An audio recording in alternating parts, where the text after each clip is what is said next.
Bonjour, soyez le bienvenu sur apcpedagogie.com. L'objectif de notre vidéo d'aujourd'hui est de réaliser le schéma suivant. C'est une structure d'une page web.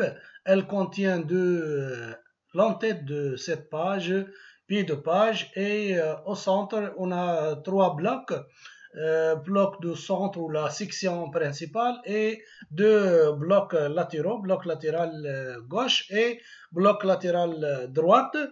Vous voyez ici l'exception de l'écriture, il est renversé pour les deux blocs et il est avec une rotation gauche pour la section principale et il est horizontal pour les deux autres sections qui est l'entête de la page et le pied de notre page. Pour le faire, donc je vais réaliser principalement le HTML. Notre HTML donc doit contenir des divs, une div principale ou conteneur. Ce div va contenir trois autres grandes divs qui est l'entête de la page et pied de la page et le div du centre qui contient à elle-même trois parce que je parle à une balise div.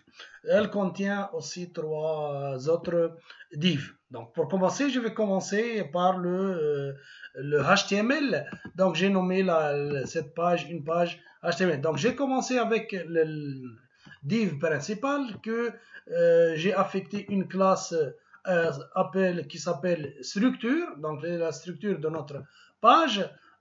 Aussi, j'ai deux autres ou trois autres divs que j'ai parlé tout à l'heure. La première, c'est l'entête avec une classe entête et la deuxième, donc, c'est footer qui a une classe aussi footer et la troisième, ce sera la classe principale. Donc, celle-là doit contenir trois autres divs qui sont le bloc latéral gauche et le bloc latéral droite et la section, donc classe section qui est au centre. Donc vous voyez ici j'ai affecté le nombre de 7 classes à mes divs, donc c'est le nombre des divs j'ai affecté pour chaque élément div une classe ou chacune des balises div une classe. Pour le faire, donc je vais au CSS. Donc je vais commencer par la structure. Donc ici vous voyez la structure de notre page. Donc j'ai un width de 800 px ou largeur de ce bloc ou cette structure d'une page web. La hauteur ou de height 410 px, marge automatique pour atteindre le centre de notre page et le border ici, border donc de px solide, le RGB ici et le padding de 10 px, donc j'ai quand même réservé quelques padding pour cette structure, mais c'est pas obligatoire concernant le padding.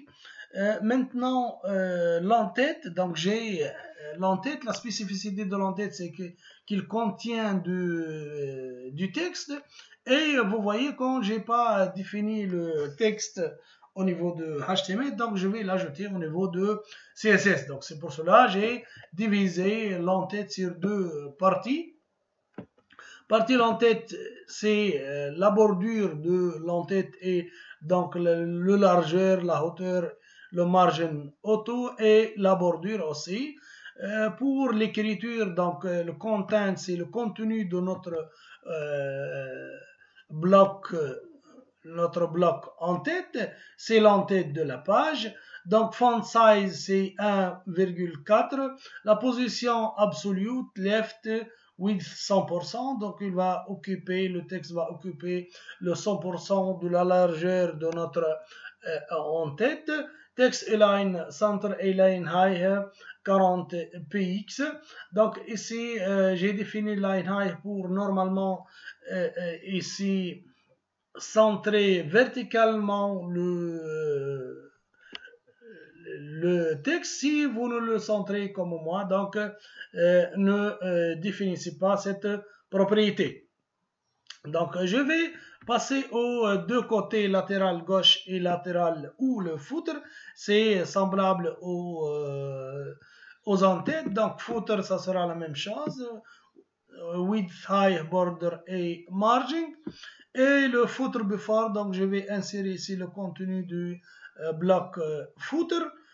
N'oubliez pas que j'ai nommé, que j'ai appelé une classe footer au niveau de HTML. C'est pourquoi ici j'ai défini une classe CSS. Une classe, j'ai commencé par mettre le point pour dire que j'ai une classe appelant. Donc, footer 2.before, c'est le font size 1,4 m, position absolute, left 0, 0 ou 0 px, et le width ou la largeur c'est 100%, et le text line center et line high c'est 40 px. Vous voyez ici, le footer et l'entête sont semblables, donc n'hésitez pas de copier-coller ces deux propriétés puisqu'ils sont les mêmes, mais bien sûr modifier le nom des classes. Vous me dites pourquoi monsieur, vous n'avez pas défini une seule classe. Je vous dis parce que j'ai quand même quelques spécificités qui ne sont pas kiff à ce niveau, que c'est le contenu de chaque bloc. Mais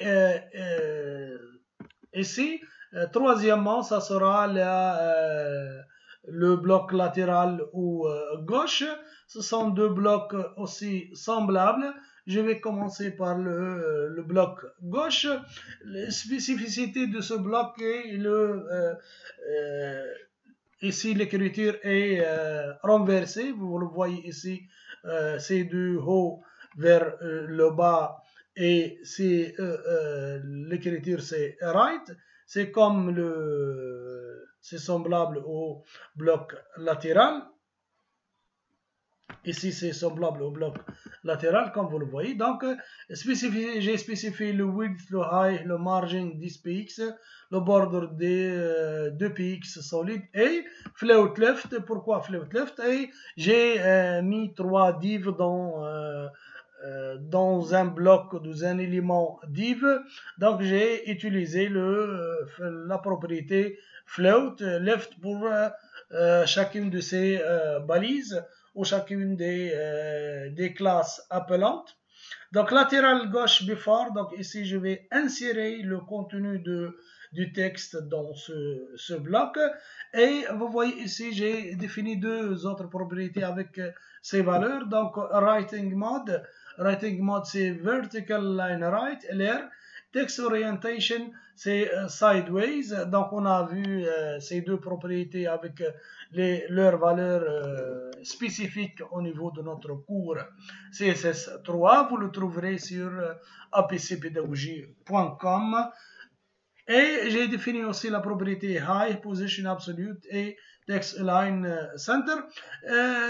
Pour le latéral droite, ça sera la même chose. Et pour la section, donc section, ici c'est la section qui est la partie centrale de notre page où il y a un texte incliné un peu à gauche ou avec une rotation de quelques 40 ou 50%, je ne sais pas. Dans tous les cas, je vais essayer. Et dans la section, donc width, ça sera high margin. Donc ici, les valeurs ne sont pas obligatoires, donc chaque personne définit ses valeurs comme il veut. Mais pour moi, donc j'ai défini par exemple 644 pour le width 200, mais l'obligatoire c'est l'utilisation de ces propriétés. Donc si vous n'utilisez pas par exemple float left ou une autre propriété, vous risquez que vous n'obtiendrez pas le même résultat qui est affiché précédemment. Donc section before, donc vous voyez que j'utilise deux points before pour ajouter le texte et la mise en forme de ce texte. Donc font size, ça sera la même chose pour que les autres propriétés. Ici j'ai ajouté la propriété transform avec rotate. Rotate, c'est la définition. Rotate, on a vu ça aussi. Vous pouvez visiter notre site apcpédagogie.com, le cours CSS3. Vous trouverez cette fonction rotate, moins 40 degrés. Moins 40 degrés. Et j'obtiendrai, bien sûr, après ce travail, le schéma défini précédemment. Donc pour cette vidéo est terminée. Si vous l'appréciez, n'hésitez pas à la partager et à la liker. Merci et au revoir.